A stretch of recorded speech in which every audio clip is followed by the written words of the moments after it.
কানতে কানতে চলে আসছি, খাবার কিনে আনতে পারি না ঠিকমতো, বাজারঘাট করতে পারি না ঠিকমতো। আমাদের দেশের সম্পদ আমরা খাইতে পারি না, আমাদের দেশের সম্পদ অন্যরা নিয়ে যায়।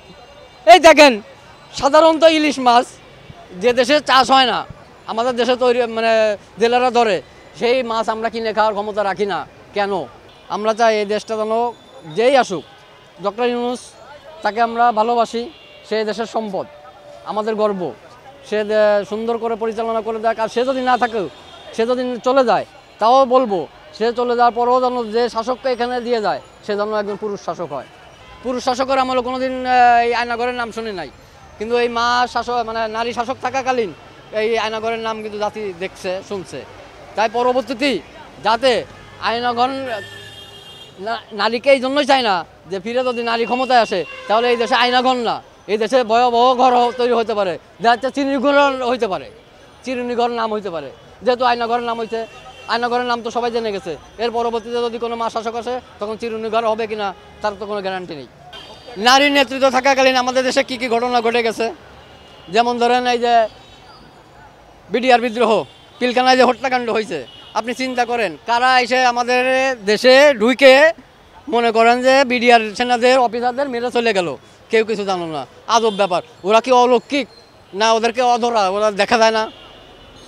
কই আমাদের প্রশাসন তারা কী করছিল, এত বড় বড় প্রশাসন তখন কি কোনো কিছু করেনি? কারা মেরে গেল জাতি কিন্তু এখনও জানতে পারে নাই, কী কারণে তাদেরকে মারলো তাও কিন্তু জাতি এখনও জানতে পারে নাই। এর বিচার কিন্তু এখনও হয় নাই, অবিলম্বে আমরা এর বিচার চাই।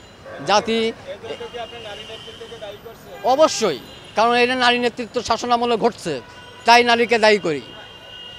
এক, দ্বিতীয়ত দেখেন হেফাজত শাপলা চত্বরের কথা বলি, ওইখানে নৃশংসভাবে হেফাজত কর্মীদের গুলি করে মারা হয়েছে, তার কিন্তু এখনও বিচার হয় নাই, জাতি জানেও না কেন কারা মারছে এরা, এটা জাতি জানতে চায়, বলতে হবে।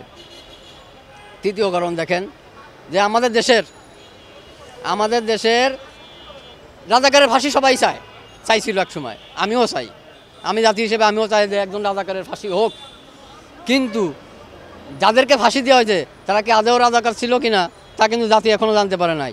যেমন দেখেন আপনার কোরআনের পাখি আল্লামা দেলোয়ার হোসেন সাইদি হুজুর, পৃথিবী আসমান জমিন এক হয়ে গেল যদি বলে উনি রাজাকার ছিল, তা জাতি বিশ্বাস করবে না, অন্তত আমি বিশ্বাস করব না।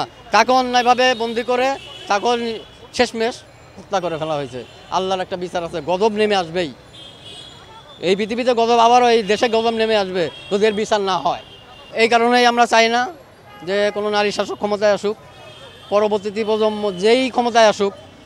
মোহাম্মদ ইউনূস উনি খুব ভালো লোক, উনি আছেন, উনি থাকুক, ওনারা সব রাজনৈতিক দলগুলো আমি মনে করি সহযোগিতা করুক, যাতে দেশটাকে সুন্দর পরিচালনা করে সুন্দর একটা ব্যবস্থা করে দিয়ে যাইতে পারে।